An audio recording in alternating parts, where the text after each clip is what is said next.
Digital युगातील अग्रेसर नाव विश्व न्यूज मराठी। ठाण्यात एकनाथ शिंदेंच्या शिवसेनेचा मेळावा पार पडला। या मेळाव्यामध्ये बोलताना उपमुख्यमंत्री एकनाथ शिंदे यांनी टीका करणाऱ्यांना प्रत्युत्तर दिले। म्हणून गेल्या 3.5 वर्षापासून आपण पाहतोय की एकनाथ शिंदेला सकाळी उठताना, बसताना, रात्री झोपताना शिवाय शाप दिल्याशिवाय त्यांचा दिवस पूर्ण होत नाही। पण मी त्यांना सांगितलं, तुम्ही शिवाय शाप द्या, आरोप करा, पण हा एकनाथ शिंदे तुम्हाला आरोपातून नाही, कामातून उत्तर देईल, कामातून उत्तर देईल। आतापर्यंत आपण बघत होतो, लोगों के पीछे कुत्ते भोगते हैं, मैंने अपने पीछे इंसान को भोगते देखा है। भोगते रहो और मैं देखते रहता हूँ। अरे किती बोलणार, किती? अरे एक सर्वसामान्य कुटुंबातला मुलगा, एका शेतकऱ्याचा पोरगा मुख्यमंत्री झाला, याचा तुम्हाला हजम नाही झाला, हे तुम्हाला पटलं नाही, हे तुम्हाला पचनी पडलं नाही। तुम्हाला सोन्याचा चमचा घेऊन जन्माला आलेला धनधान्यात मुख्यमंत्री पाहिजे। अरे 2.5 वर्षात या वेदना जाणणारा मुख्यमंत्री झाला आणि म्हणून लाडक्या बहीण योजनेचा जन्म झाला। मी माझ्या आईची पत्नीची काटकसर पाहिली आहे, कसा महिना काढायचा, कसा महिना चालवायचे, हे मी पाहिलंय डोळ्यांनी, गरिबी मी पाहिली आहे। आणि म्हणून मी जेव्हा मुख्यमंत्री झालो तेव्हा विचार केला, काही ना काहीतरी मी माझ्या लाडक्या बहिणींसाठी, लाडक्या भावांसाठी केल्याशिवाय राहणार नाही। त्यातूनच लाडक्या बहीण योजनेचा जन्म झालेला आहे। आणि म्हणून या ठिकाणी ज्यांनी पाहिलं नाही त्यांना काय करणार 1500 रुपयाची। आज किती सक्सेस स्टोरी आहे, किती लाडक्या बहिणींनी एकत्र येऊन व्यवसाय केलाय, छोटा व्यवसाय मोठा केलाय, नवीन व्यवसाय सुरू केले, आणि याचा अभिमान आहे। आणि मी आपल्याला सांगू इच्छितो, जाहीर सभेत तर मी बोलतोच, परंतु या लाडक्या बहिणींना फक्त 1500 वर आम्ही थांबवणार नाही।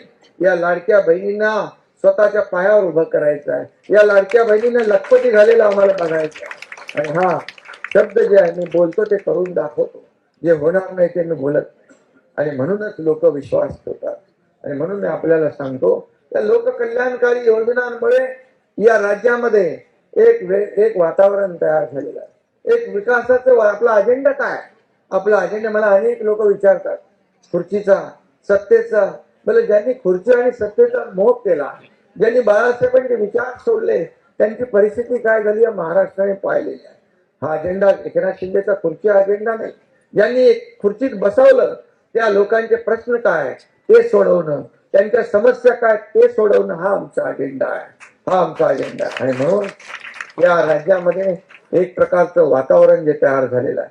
आणि म्हणून आपलं केंद्रामध्ये एका विचारसरणीचं सरकार आहे, राज्यामध्ये एका विचारसरणीचं सरकार आहे, आणि या ठिकाणी स्थानिक स्वराज्य संस्थांमध्ये देखील आपल्याला त्याची पुनरावृत्ती करायची आहे। आणि म्हणून आपल्याला मी एवढंच सांगू इच्छितो की आज निवडणुका समोर अगदी आहेत आणि सगळ्यांनी काम करायचं आहे। आपला पक्ष शिस्तीचा पक्ष आहे आणि तिकीट इच्छुक अनेक असतात, परंतु ज्याला तिकीट, एकाला तिकीट आपण देतो, परंतु ज्याला तिकीट मिळणार नाही त्यांनी असं वाटून घेण्याचं कारण नाही की मी क्षमता नाही माझी किंवा मी त्या कॅपॅसिटीचं नाही। तिकीट एकच आहे, परंतु आता आपल्याकडे एवढ्या संधी आहेत। आज आपल्याकडे महापालिकांमध्ये अनेक पद निर्माण होतील, महापालिका तर नाही आहे, महापालिकांमध्ये पद निर्माण होतील, जिल्हा लेवलला पद निर्माण होतील, राज्य पातळीवर आपल्याकडे पद आहेत, अनेक मंडळ आहेत, अनेक त्याचे सदस्य आहेत, अध्यक्ष आहेत। आणि हे आपण मुद्दाम या सर्व स्थानिक स्वराज्य संस्था निवडणुका होईपर्यंत थांबवलं होतं। आणि या ज्यांना ज्यांना तिकीट मिळणार नाही ते त्यांना त्या ठिकाणी आपल्याला सामावून घेता येईल, त्यांना न्याय देता येईल। शेवटी बघा, इथं हा कार्यकर्त्यांचा पक्ष आहे, तुम्हाला माहित आहे, इथं काही वशिला चालत नाही, इथे बाकी काही चालत नाही, इथं लेना बँक नाही आहे, इथं देना बँक आहे। आणि त्यामुळे आम्ही देणारे आहोत। आणि तुम्ही पाहिलं असेल की केंद्रामध्ये देखील जेव्हा आपल्याला मंत्रीपद मिळालं त्यावेळेस सगळ्यात आहे त्यांनी सांगितलं, काय सांगितलं, श्रीकांत शिंदेला मंत्री बनवा, परंतु श्रीकांतने देखील सांगितलं मला मंत्री व्हायचं नाही, जो सिनियर आपला माणूस आहे त्याला मंत्री बनवा, कार्यकर्त्याला मंत्री बनवा। विश्व न्यूज मराठीची जाहिरात म्हणजे आपल्या उद्योगाची भरभराट। आपल्या व्यवसायाच्या उत्कृष्ट जाहिरातीसाठी आजच संपर्क करा।